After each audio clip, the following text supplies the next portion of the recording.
Hey guys, summer's here, and we know everybody's looking forward to heading to the beaches. And I usually tell people this every year, and I also have mentioned it on Facebook. But today we're going to do it on our channel. But please, I am going to humbly ask that you guys please share this video. It can help somebody, and hopefully, I wish I would have done this sooner. Honestly. But quick and simple, this is a video on how to avoid getting nibbled on or bit by a shark. It happens. Unfortunately, we just had a recent incident out here where it has happened, and I've seen it happen many other times in the past. And the simple reasons why are actually three things. One, jewelry. Wedding rings, any kind of rings, bracelets, and anklets, or even toe rings. The gold and silver does shine off from the sun, even in the water, and when it does, it looks like fish scales if you're a shark.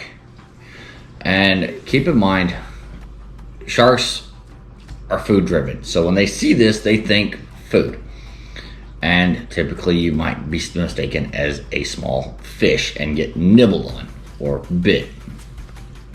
Next is going to be fingernail polish.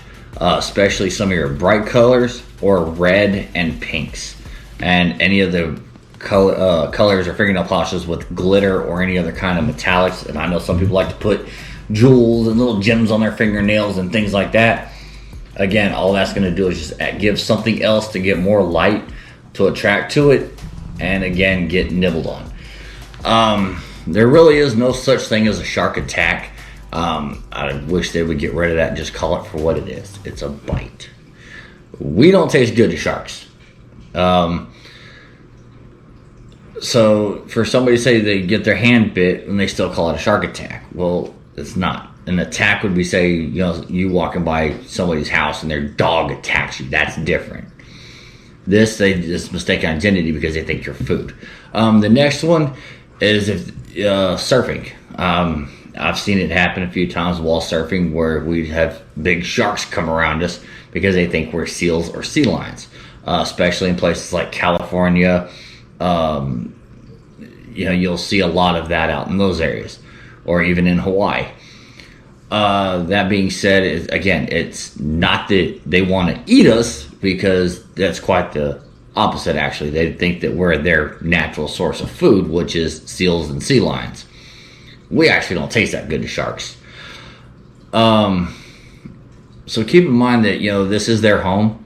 We're actually invading it. And to say that the waters are infested by sharks is actually wrong as well, when these waters are their home, and the more sharks you have, the healthier the ecosystem actually is. And that's something most people don't realize.